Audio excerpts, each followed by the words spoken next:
Halo Bapak dan Ibu guru hebat, perkenalkan saya Gracia Dona Cynthia SPDGR, calon guru penggerak Angkatan 10 Kota Palembang, Sumatera Selatan. Saya akan memaparkan koneksi antar materi dan kesimpulan serta refleksi dari modul 1.1 yang sudah saya pelajari. Guru penggerak, tergerak, bergerak, dan menggerakkan. Pendidikan dan pengajaran tidaklah sama. Pengajaran itu merupakan salah satu bagian dari pendidikan. Maksudnya, pengajaran itu tidak lain adalah pendidikan dengan cara memberi ilmu atau faedah buat hidup anak-anak, baik lahir maupun batin. Sedangkan pendidikan diartikan sebagai tuntunan dalam hidup tumbuhnya anak-anak.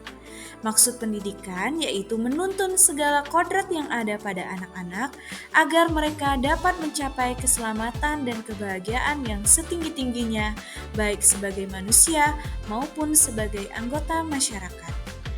Pendidikan itu hanya suatu tuntunan di dalam hidup tumbuhnya anak-anak kita. Artinya bahwa hidup tumbuhnya anak itu terletak di luar kecekapan atau kehendak kita sebagai kaum pendidik. Walaupun hanya menuntun, tetapi faedahnya bagi hidup tumbuhnya anak-anak sangatlah besar.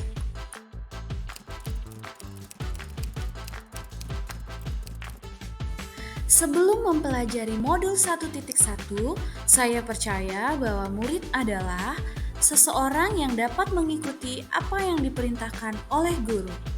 Murid adalah objek pembelajaran. Guru sebagai sumber pengetahuan, sedangkan siswa adalah penerima informasi.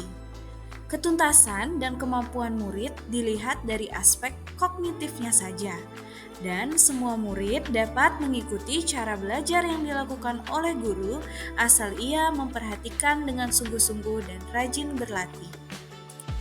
Setelah mempelajari modul 1.1, saya mengerti bahwa anak terlahir tidak seperti kertas kosong yang bisa kita gambar seenaknya dan sesuai dengan keinginan kita.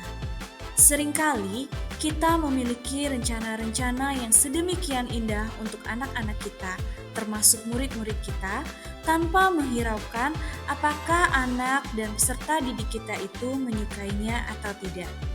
Padahal, setiap anak sudah memiliki garis-garis kodratnya masing-masing. Garis kodrat ini seperti yang diungkapkan oleh Ki Hajar Dewantara adalah garis-garis samar yang bisa kita tebalkan dan tetap dibiarkan samar. Tugas mendidik adalah menebalkan garis-garis kebaikan dalam peserta didik dan membiarkan garis-garis yang dianggap sebagai karakter jahat, bahkan membiarkannya hingga tidak terlihat. Dan setelah saya mempelajari modul 1.1, saya mengerti bahwa murid sebagai subjek pembelajaran memiliki peran yang aktif dalam proses pembelajaran.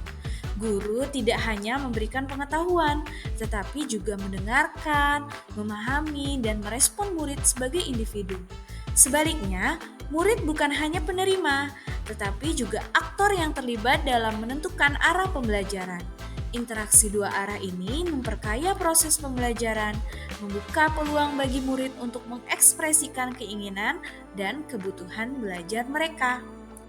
Pembelajaran dan penilaian seharusnya dilakukan secara menyeluruh, bukan hanya fokus pada aspek kognitifnya saja, tetapi juga memperhatikan aspek afektif, psikomotor, spiritual, sosial, dan budaya.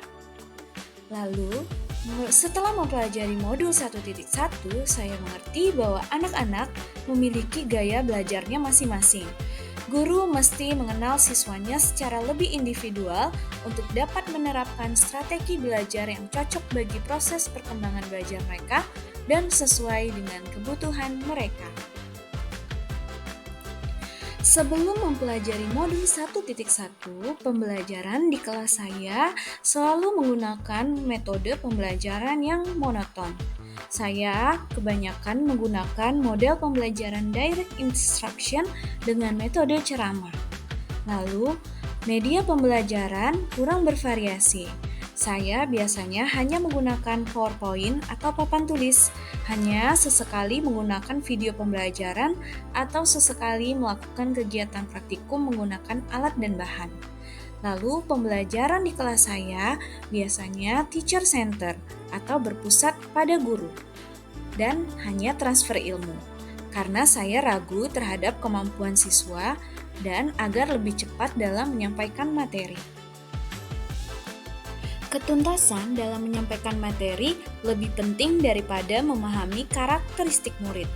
Jika nilai murid sudah banyak yang mencapai KKM, artinya pembelajaran yang sudah saya lakukan itu telah berhasil yang ditunjukkan dari hasil nilai ulangan harian atau hasil nilai tugas. Dan saya sering mengeluh atau merasa gagal jika banyak murid yang tidak tuntas setelah melakukan penilaian atau asesmen. Namun, setelah mempelajari modul 1.1, saya menyadari ternyata apa yang saya lakukan selama ini kurang tepat. Pembelajaran seharusnya berpusat pada murid. Guru harus lebih memahami karakteristik murid dan gaya belajarnya. Jadi, apa yang kita berikan kepada murid berasal dari kebutuhan murid itu sendiri. Menggunakan model pembelajaran yang inovatif dan variatif dapat memfasilitasi kebutuhan siswa dan meningkatkan motivasi belajar siswa. Lalu, perlunya menciptakan pembelajaran yang menuntun anak sesuai dengan kodrat alam dan kodrat zamannya.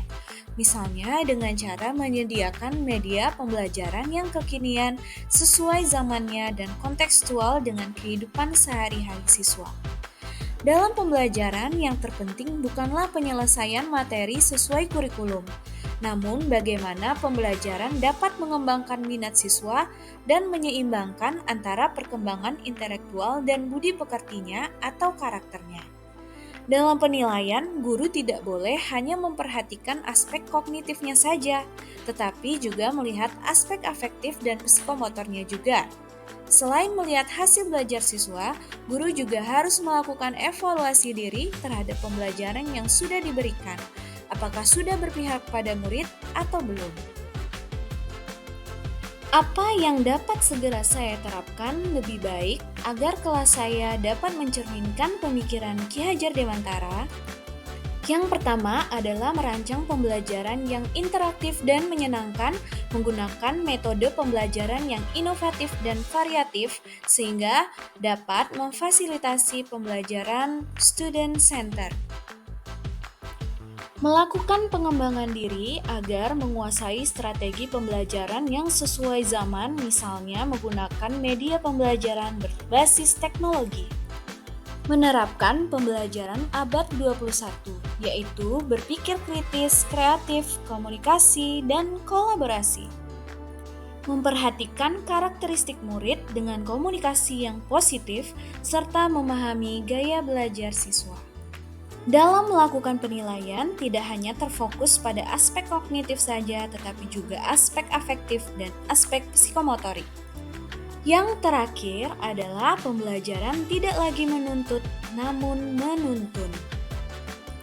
Semoga video ini bermanfaat bagi Bapak dan Ibu guru pejuang pendidikan. Salam dan bahagia Bapak dan Ibu guru penggerak. Terima kasih sudah menyaksikan video ini. Sampai jumpa di video berikutnya.